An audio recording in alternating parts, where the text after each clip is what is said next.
Señoras y señores, Checo Pérez regresó a lo más alto del podio con un mensaje claro: nunca me he ido. Bienvenidos todos una vez más a mi canal de YouTube de la chica de la F1, muy contenta de poder estar aquí con ustedes nuevamente tras 3 semanas de ausencia, 3 semanas que estuvimos sin Fórmula 1 y qué mejor que regresar para hablar del Gran Premio de Singapur que nos dejó nada más y nada menos que una victoria muy merecida y muy necesitada también de Checo Pérez, pero de eso hablaremos más adelante. Por supuesto que también tocaremos todo lo que podemos esperar para este fin de semana en el Gran Premio de Japón, que seguramente será muy interesante, pues Max Verstappen tendrá su segundo match point para ganar el campeonato y esta vez es más sencillo de lo que muchos creen. Así que muchas preguntas, mucho análisis, comencemos. La primera pregunta que tenemos que hacernos es: ¿cuáles fueron las claves para la victoria de Checo en Singapur? Y es que creo que todos coincidimos en que fue una de las mejores, si no la mejor carrera de Checo en la Fórmula 1 y la verdad es que varios elementos fueron fundamentales para que esto sucediera. Iniciamos con la cual. En Singapur no es nada sencillo adelantar y Checo necesitaba una buena clasificación para poder ilusionarse con el triunfo. Quedó a 22 milésimas de la pole, pero consiguió largar en esa primera fila y eso fue fundamental para lo que sería más adelante la carrera. Sigamos con la largada. Fue esencial que pudiera sobrepasar a Leclerc en esa primera curva, pues en unas condiciones de pista bastante mixtas y complicadas era fundamental quedar primero para no tener el spray que lo iba a perjudicar bastante y también para poder gestionar su ritmo de carrera en la punta, algo que es fundamental en un circuito donde, como ya dije antes, no es fácil adelantar.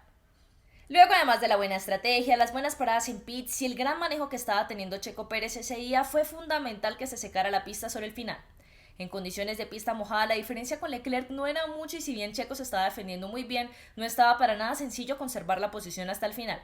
Una vez se secó la pista, Ferrari empezó a sufrir con la degradación de los neumáticos, que bien sabemos ha sido un aspecto crítico para ellos en esta segunda parte de la temporada, y así el ritmo de Leclerc disminuyó, lo cual sumado a las grandes vueltas que estaba marcando Checo, ese gran ritmo descomunal que estaba teniendo sobre el final, hizo que la diferencia fuera mayor a 5 segundos, que era lo que necesitaba para cubrirse de una sanción.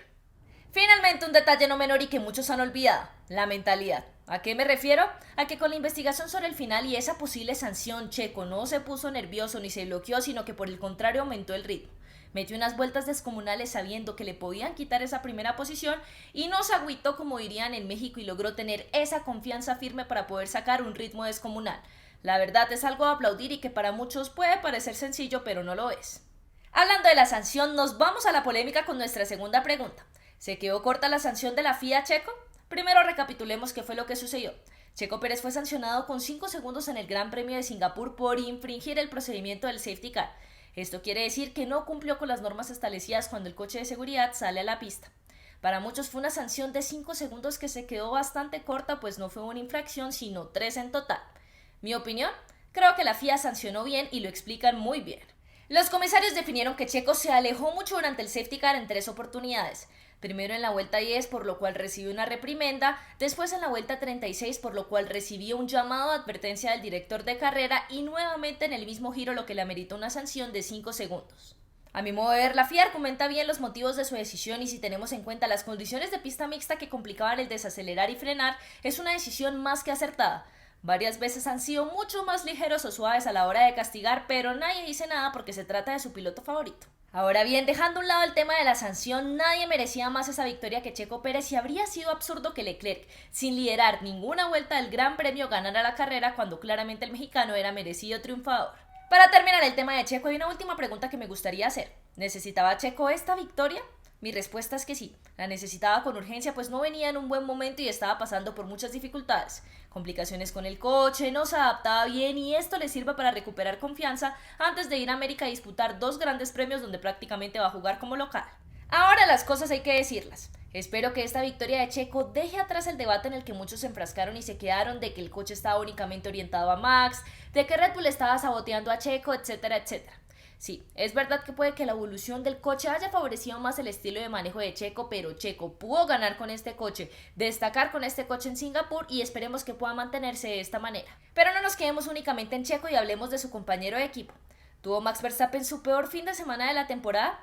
Creo que si omitimos los abandonos y hablamos de las carreras en las cuales tuvo responsabilidad, mi respuesta es que sí. El piloto neerlandés tenía muchísimas cosas a favor para tener un gran fin de semana en Singapur, pero hasta el campeón y su equipo se equivocan.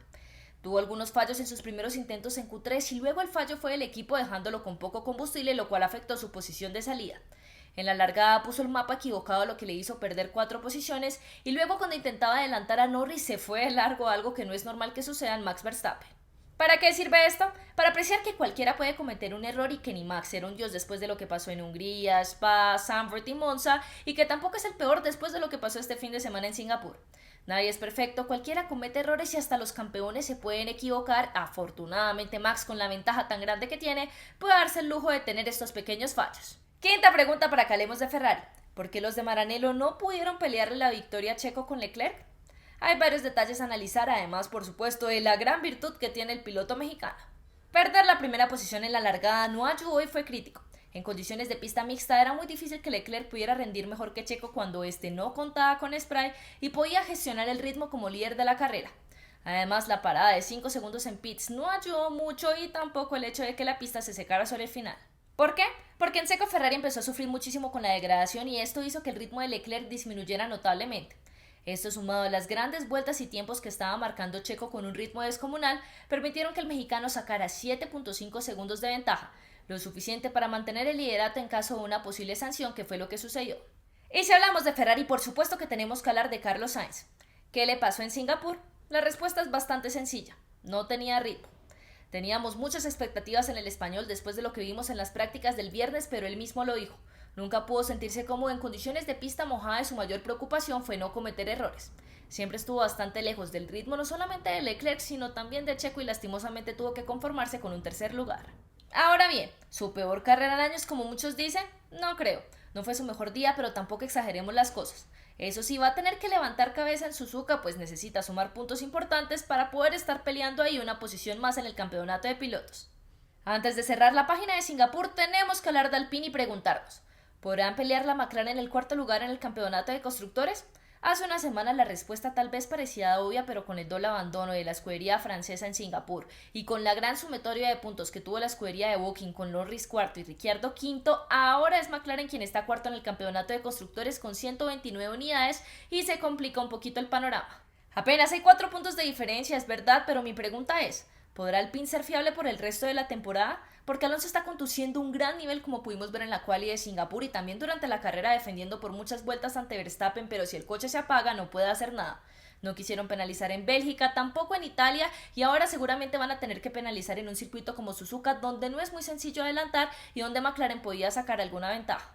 Otro detalle no menor es lo que pueda pasar con Ricciardo. Si el australiano continúa en ese nivel que pudimos verle en Marina Bay, levantando cabeza y remontando muchísimas posiciones, podría sumar puntos claves para McLaren que pueden terminar definiendo esa lucha en el campeonato de constructores. Cerramos el capítulo de Marina Bay, pero nos quedamos en territorio asiático porque se viene Suzuka.